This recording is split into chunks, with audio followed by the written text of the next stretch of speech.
Hey guys, welcome back. Today is finally the day that we're going to be going over the wrap-up for the month of September. And we're also going to be going over the October TBR, that I have a very specific plan for this month. So I read a total of 15 books this month, and it's honestly been one of the best months of this year in terms of reading. I was in a really big slump and I was able to read quite a lot this month, and it was all very well-known series that I defined last month in the last wrap-up that I was going to be reading this month. And I even read a few others that weren't included in the TBR. If you haven't yet, please do consider liking the video and subscribing. And if you want to see me more regularly on the day-to-day level, TikTok is the place to go. And also Instagram, it's all with the same tag. So the first book I read this month was actually a new release, and it is The Fallen and the Kiss of Dusk. I gave this book a 4 stars. So if you're not familiar with the Crowns of Nyaxis series, you need to go and start reading them, okay? You need to go, okay? It starts with The Serpent and the Wings of Night. Very nice series. It's all in the same world, but they're kind of interconnected, but you have multiple stories. This is the second main duology in the series, and there's going to be one last... I'm not sure if it's a last book or a last duology next year that's going to come just to finalize the Crowns of Nyaxis series. So this is the second book in the second duology. It just came out this year. So this book follows 2 characters, our FMC and our MMC, and they're kind of going in and trying to fix the underworld so they can give the souls some rest and some peace. The story started off with other things, right? I don't want to spoil it for you, so I'm just giving you kind of an idea of what it is. And so they were trying to find a few artifacts to do this specific thing. And also the underworld was falling apart, everything, but things didn't go quite according to plan on the first book. And so this second book, we were trying to fix what went wrong with the last one. And there's a lot going on. I will say I like the first one better, and I will say I like the first series better, the first duology better, but this was still a very good book, and I liked the ending. Even though it was very catastrophic, it was very destruction everywhere, I liked the ending. And I'm really excited to see what comes next on the next book. And I think our FMC and our MMC got the happy ending they deserved. It was really cool. I really liked it. Next up, I read another new release, and it was Accomplice to the Villain. And when I tell you, I've been dying for this book. I love this series so incredibly much. I can't even begin to explain to you. It's what I consider a comedic fantasy. You know, you have those rom-com movies with that stupid little jokes and that you're oh my god, this is funny, and it's hilarious, but it's such silly comedy, nothing jokes and stuff like that. And I liked it. This entire series, I read it giddy. I was giddy reading it. I was you know, when you're laying in bed with your book and then your legs are going like this, that was me reading this book. I was so excited reading this book series, the entire series really. This third book doesn't have that much comedy. So I think it was my least favorite technically of all of them in terms of that part of it, because that's what I really like about these books is they're very funny to me. I laugh so much, but it was also such a pivotal moment to help us understand the characters and their story and multiple different stories. And also we have some, you know, some leeway in certain important situations. So if you haven't yet and you know the series and you haven't read this one, go run, okay? Because we have what we wanted, what we've been wanting, we have it, okay? Really good. Really good. I gave it 4 stars as well. Next up, I read The 6 Crimson Cranes. I read both books in the series and I gave them both 3 stars. I liked it. I did, but it's very YA, very extremely YA, okay? And it was very overhyped. I've been listening to people hype this book up for years. And maybe it's because of my age. I'm very old. But maybe I'm just not in the mood for YA anymore. Or maybe it's that I'm tired of these YA overhyped books and it's just not hitting it anymore. I don't know, okay? I was also expecting a little bit more from the story itself, so I guess that kind of disappointed me a little bit. If you don't know what this is about, this is basically following this princess that has magic in this country that has locked magic away. So she's kind of considered a heretic almost, right? She's gonna get prosecuted and put into prison or possibly killed. She accidentally meets a dragon, and she fucks up. She fucks up her duties as a princess. Yeah, she ends up getting cursed, her and her 6 brothers, which are the 6 Crimson Cranes. And they have to break the curse, and it's her trying to break the curse, and then after breaking the curse, there's this second part to the story, and that's what the second book goes into, and then they go into that part as well. It was cool, but I just kind of expected more of a love triangle, kind of, you know. I also expected a little bit more, I don't know, just a little bit more on the plot. I expected a little bit more, just, I don't know, that's kind of the thing. So I liked it. It's a book that I liked. For me, at 3 stars is still a book that I like. Anything lower is a book that I disliked, but it didn't have that extra to even be at 3.5 or 4 stars. It was very, very extremely YA. So I do think if I was reading these books when I was younger, I would probably love them, but like at this point, not so much. Next up, I read We Hunt the Flame. I gave the first book 4 stars, the second book 3.5. I really liked the story. I like the setting. I like the cultural setting as well, because it's very different from the usual typical recommendations we get on Book Talk, online, or whatever. Let me tell you a little bit about this. So we follow this girl. She's the only one that can go into this. She's like this hunter. No one knows that she's a hunter because women cannot be hunters. And she goes into this cursed forest, and she's the only one that can go into this forest, hunt, and feed the entire village. Like, she's the only one that can do this. So she's been feeding the village until like other powers at B are going to intervene and invite her to this like hunt for this magical object. And so she decides to go. She's like, this is a new adventure, I'm gonna go. And shit kind of hits the fan. We also have a second character, which is a prince, and he's also like trying to stop this evil power from taking control of the kingdom. And he goes also trying to figure out this object, but to prevent it to fall into the wrong hands. The story kind of goes from there. This is a very like interesting world. It's divided in, it's like an empire divided in multiple kingdoms. Each kingdom has a curse. They didn't used to be cursed, but each kingdom has a curse. So one kingdom snows really heavy, the other kingdom's like a desert, like it's kind of like that, right? You also have elves in this world. They're not too explored though. They keep to themselves. They don't care about anyone else. They're like, we don't care about you. We're gonna stay in this corner of our world. I really liked it. I like the story. I like the storyline. I like the characters a lot. But I just felt like the first book was really good. It wasn't like wow, because like I say this all the time. I'm very difficult to give a 5 stars. Like, it's very hard for me. It has to be perfection. I cannot have like, oh, but there's this point that I really didn't like. That's a 4.5. Like, if it has more than one point that I'm like, about, then it goes down to 4. Okay, so it's very hard for me to give above 4. So 4 is a really good like rating for me personally. And I was really happy with it. Second book, I kind of got a little bit disappointed because a lot of books do this where they have parts where they go back and forth. The characters are just like all over the place. It's kind of chaotic. They try to do this, it fails, and then they go back, and then they regroup. They go back again, it fails, and it goes this back and forth that I honestly don't like at all. Like, I don't like it at all. I do understand that in life that happens, and so in stories that's going to happen, where people try to go one path and the path doesn't work out. So, you know, worst case scenario, you go back home. I understand that, like, that's perfectly fine. When it feels kind of pointless and almost like it doesn't have like a reason to be, or they're just trying to like, I guess, figure out whatever, it kind of bores me. It kind of honestly bores me. And so I didn't like the second book as much because of that. I like the series. I like the story. It was pretty good. That's about all I have to say, to be fair.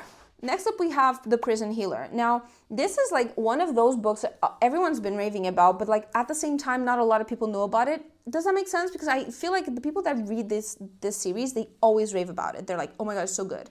And then the other people just don't know it exists. Does that make sense? So in this story, we followed this girl. She's literally the prison healer. Her father was accused of like abetting the rebels in this kingdom. And so he was taken to prison. She was taken with him because she was young. She didn't have anyone to stay with. Technically, her family like escaped. Her and her father were the only ones that got captured. And so she's like, okay, yeah, I'm gonna have to go into this prison. So she stays in that prison for 10 years. Her father eventually dies. And she becomes the prison healer because her father was a healer. He taught her all that, right? So she is the one that takes in the newcomers, marks their hands with the prison symbol, fixes them, treats them, all of that. And she's kind of a little bit protected because of this. Now, one day, this dude comes in, completely like on the brink of death. She saves him, and he's just always around her. And they start like being pals, right? And we start hearing about like how there's this revolution and like all these things. We also get to know a little bit about like how the prison works, the system works, how like the prisoners are really extremely mistreated, how like the girls are treated, you know what I mean? And then one day, the rebel queen, the queen of the rebels, the leader of the rebels, is taken to this prison, but she's like extremely sick, like stupid sick. She cannot see, she's blind, she's extremely sick. And so basically like the prison healer has to heal her because she's going to be fighting in these trials that are deadly. Like no one is supposed to survive, okay, at all. And so she has to heal her.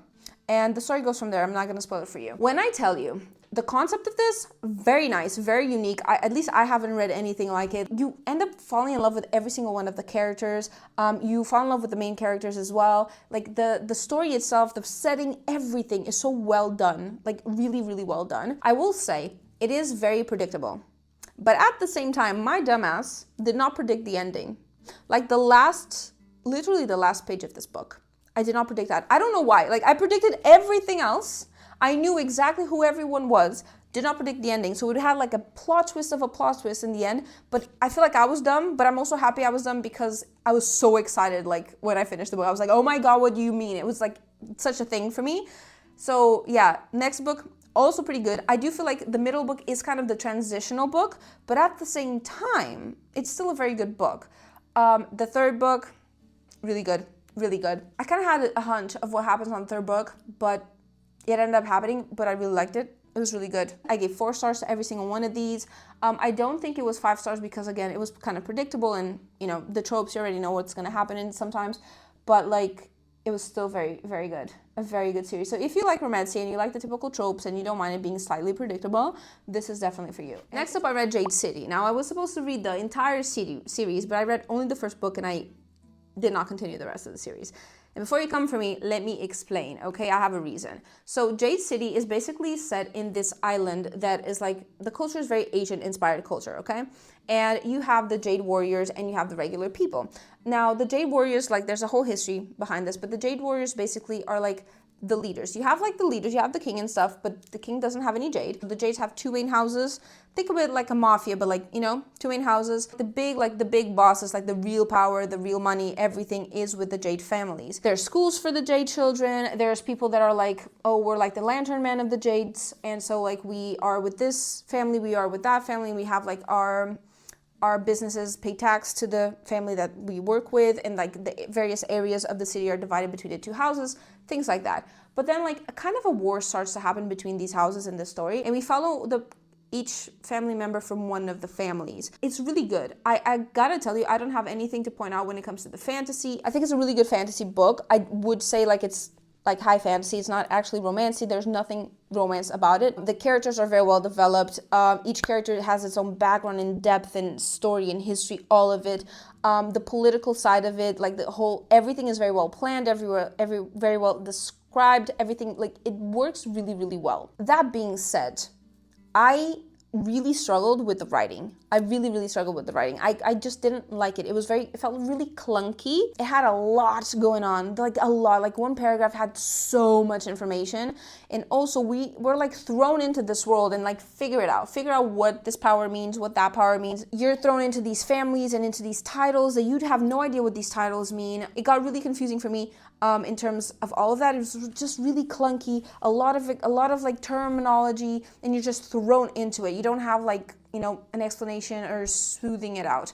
The writing itself was kind of my thing. I didn't like it. So I didn't continue the series because of that, and I gave it a 3 stars, even though I do know that this in terms of quality of the fantasy, it's a 5 stars. I just did not have a good time. Like literally, I only started enjoying the book like in the last like 20%, and I had to make myself continue the book. Like I'm talking 10% into the book, I wanted to DNF it because I just didn't like the writing. It was just not for me. I am considering possibly in the future getting back to this series because I am curious about what happens next. So I'm thinking maybe like later on as like an audiobook. You know, sometimes I've been doing this where I listen to a book in audiobook, but I'm reading a different one. So maybe doing it audio just to make it a little bit easier for me. So next up, I technically listened to The City of Souls and Sinners. It's The House of Devils #2. I understand a lot of people like this story. I don't. I like the characters, all of them. I like the concept of it. It's very reminiscent of Crescent City. I feel like the story is very, very, very slow in terms of like just moving forward. It's very slow. We have a lot of dead moments. It's like, it just prolongs itself way too much. Like these books are this thick, they could be this thick, literally. So even though I like the characters, I don't like them enough to like endure like 400 pages too many. You know what I mean? And so I'm not having a lot of fun with the series, to be completely honest. So I am going to be continuing it, but always listening. I cannot read. Like reading it, I cannot. I tried. I really did try. And I cannot read it. So I'm going to be listening to them because I do want to know what happens. I am curious about what happens to the characters, but yeah, I'm just going to be on and off reading it. So this month I did listen to that book. I was going to start the other one, but I ended up just reading a lot more than listening to audiobooks. So I gave 3.5 stars to this one. Okay, 3.5 stars. Now, next up, I read The Unseen Hour. Now, this one I gave 2 stars. This is a standalone, and the concept of this book is actually really cool. It's basically like every year on New Year's Eve, people disappear at night, like where you have to shut yourself indoors. You cannot be outside, cannot be accessible because you will be taken and disappear or your body will show up. And basically we have this girl, her father was taken in that hour, and her father was investigating this hour, what happens, because supposedly the king of the realm disappeared during this unseen hour, and her father was like investigating to try and see if he can get the king back. So this girl is like, I'm gonna investigate. She finds out a few notes here and there, a few notebooks here and there, and she goes and tries to find out what happens, and she does. And the story goes from there. Like, the story is unique, but it gets boring. I think the way like it was done is just not great. I also did not like the writing. It was very simplistic. It was very easy. Like the story was done very easily. There were no big issues, no big obstacles. The writing wasn't the best. It had a lot of potential to be so much more, so much richer, and it wasn't that rich. You know what I mean? It was just very underwhelming overall, so I did not enjoy it. It's like, it's definitely the worst book of this month. Yeah. Yeah. I also read Little Thieves. It was the last series I read this month, the last books I read. I read the full series, and I gave every single one of them 4 stars. I was actually so incredibly surprised with the series because I wasn't anticipating liking it as much as I did. I thought it was a more simplistic story, but it wasn't. It was so good. So we basically followed this girl. She's a princess, only she's not technically a princess. So she used to be the princess's maid. And she took the princess's place, left the princess to rot in the street, and she's now stealing from the rich. She's stealing from the rich. She's trying to put some money together so she can flee the country, basically. She's basically called the Penny Guys because she's like a ghost. She goes in, she steals, no one sees her, no one notices anything. She goes in, gets her stuff, leaves, no one notices anything. And she always leaves this penny, this red penny. So people call her the Pennygeist. And it's really cool. It's very well done. The main character is hilarious. It also has a little bit of that stupid comedy, that stupid silly comedy, which I absolutely love. One of the chapters in these books, I think it was the second book, is called How I Met Your Mother. Yes, it's called How I Met Your Mother. One of the main characters writes a poem. And the poem is, "You are my fire, my one desire." It's so good. Like, I'm telling you, it's that stupid comedy that I absolutely love and devour. I loved it. You get like introduced to her history and her story and what happened in the past and what brought her to here, like along the way. At the same time as you're like basically following the story along her and how she gets caught by this inspector and how she then goes into helping this inspector like solve this bigger mystery that's happening and this like whole revolution thing. It has so much. It's so good. I really like the main character. It's a really, really good series. I will say the way the third book starts annoyed the living crap out of me, but it makes so much sense in the end. Okay, it does make a lot of sense in terms of like their evolution as characters. It makes a lot of sense, and I just liked it a lot. I really did. It's so cool. I liked it a lot. So yeah, that was all the books I read this month, all 15 of them. It was a really good month, I would say.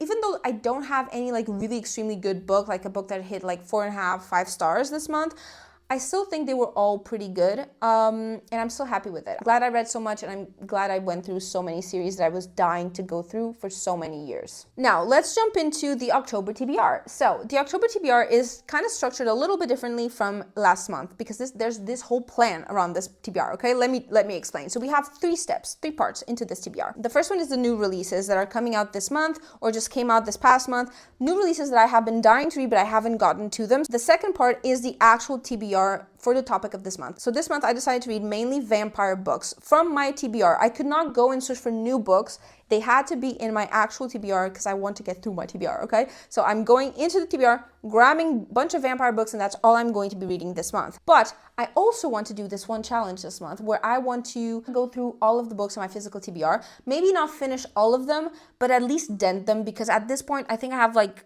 around 11 books. So I want to try and make a dent. I want to at least like read half of them. And to be fair, half of them are murder mysteries, which kind of stays within the theme of like Halloween vampires. You know what I mean? Like this dark and gloomy October. So yeah, we have also those books. So like I said, the first part is the new releases. And so we have Calabasas. I've been waiting for the right time, but just the right time didn't come. You know what I mean? So I want to read Calabasas. The Primal of Blood and Bone. The From Blood and Ash, the last book that came out from from Blood and Ash. Yes, I've been dying to read it. I already have it on my Kobo. It's ready to go. I love it so much. I don't think you'll understand. That one has to be read. Okay. We also have Alchemized. It just came out. Alchemized is, if you know what Manacled is, supposedly the author of Manacled restructured the whole story into Alchemized. It's a completely different story with completely different cast, setting, everything. I think only like the plot line is the same, but it's completely different, and it's been everywhere. Although it is kind of about the hype that it's on my radar, but at the same time, it's a chunky book. You know what? Like, I love chunky books so much. Like, I love chunky books. I used to, when I was younger, I used to go to the bookstore, and the chunkier the book was, the better. Like that's the book that I would get to. I hated the tiny little books. I wanted the chunky ones. And like, when I see a chunky fantasy book that promises heartache and like just adventure and just, you know, I want it. I want it so bad. I also have the Fairy Loot books coming up. So the Fairy Loot books are also included into this TBR because it's just like they're coming. So I'm gonna like read them. I want to read them this month. So I have two. I have the adult box and the YA box. I've only had the adult box so far. This is my first month of the YA. So I'm just going to give it a try. We also have Among the Burning Flowers. That's also a new book that came out. It's the book that's between Priory of Durand Street and The Day of Fallen Night. It's a small little book that's in between. I wasn't going to read it at first, but then I realized it's yay big. So why not? You know, why not give it a try? So I also want to read that one this month. I think those are all the like new releases that I want to read this month. Maybe if I find new ones, I'll add to them, but that's the idea in the new releases department. Now, when it comes to the vampire books, I have quite a few. Some are series, some are standalones, that are missing the rest of the books of the series that haven't come out. So I'm going to go over each and every one of them, and I'm going to read you give you an idea of what each of them are about. I have my little iPad with all the information. So first off, we have the Empire of the Vampire series. It's 2 books as of right now, but in November, the 3rd book is going to come out. It has been 27 long years since the last sunrise. For nearly 3 decades, vampires have waged war against humanity, building their eternal empire even as they tear down our own. Now, only a few tiny sparks of light endure in a sea of darkness. Gabriel de Leon is a silver saint, a member of a holy brotherhood dedicated to defending the realm and church from the creatures of the night. But even the Silver Order could not stem the tide once daylight failed us, and now only Gabriel remains. Imprisoned by the very monsters he vowed to destroy, the last Silver Saint is forced to tell his story, a story of legendary battles and forbidden love, a faith lost and friendships won, of the wars of the blood and the forever king, and the quest for humanity's last remaining hope, the Holy Grail. I've had this in my TBR for so many years. I want to get into this. This is fantasy. I really want to get into this. Even though I've seen some reviews that I'm like, a little iffy about this, I also heard really good things about this book, so I definitely want to give it a try and see how this goes. So that's like my first book in the vampire section. Next up, we have Immortal Dark. Let me read you the blurb. It began long before my time, but something has always hunted our family. Orphan heiress Kida Adain grew up far from the arcane society she was born into, where human bloodlines gain power through vampire companionship. When her sister June disappears, Keaton is convinced the vampire stole her, the very vampire bound to their family, the cruel yet captivating Susenyus Sagad. To find June, Keaton must infiltrate the elite Uxley University, where students study to ensure peaceful coexistence between humans and vampires and inherit their family legacies. Keaton must survive living with Susenyus, even as he does everything he can to drive her away. It doesn't matter that Susenyus' wickedness speaks to Keaton's own violent nature and tempts her to surrender to a life of darkness. She must find her sister and kill Susenyus at all costs. When a murder mirroring June's disappearance shakes Uxley, Keaton sinks further into the ruthless underworld of vampires, risking her very soul. There she discovers a centuries-old threat, and June could be at the center of it. To save her sister, Keaton must bring Uxley to its knees and either break free from the horrors of her own actions or embrace the dark entanglements of love and the blood it requires. Doesn't this sound exciting? Oh, this sounds so good. So yes. So good. Yes, I'm so excited for this one. This is technically only 1 book is out. It's supposed to be a trilogy. The second book comes also out in November. Actually, I even think it's the same day as the other one. So yeah. Next up, we have Death Shall Bow. This is the Eternal Night Duet. 2 books. They're both already out. Let me read you the blurb. It was supposed to be simple. We had it all figured out. Summon death, strike him down, and take back my birthright, my throne. Then death's gaze fell upon the one person I could always count on, my confidant. Forced into a blood pact to save him, I found myself in the realm of eternal night, where the wicked play and darkness reigns. But death forgot one very important detail. Never underestimate the lengths a woman will go to protect what is hers. My wrath will be his end. This sounds really cool. It also sounds like a romantasy, you know, dark romantasy. Yeah, really into this. Really excited to see what this is going to be about. To be fair, I'm more excited about the other one, but also really excited about this one. Also the cover. I really like it when a cover is covering, you know what I mean? Next up, we have the Immortal Descent series. This is 3 books. All 3 are out so far. I heard really good things about this, so I'm really excited to know what this is about. Be warned, this is not my typical book. This is very much like a dark fantasy with a lot of spice and reverse harem. And this is not my typical thing. Reverse harem is not my typical thing, but how do you know if you don't try it, right? Just give it a try. It's fine.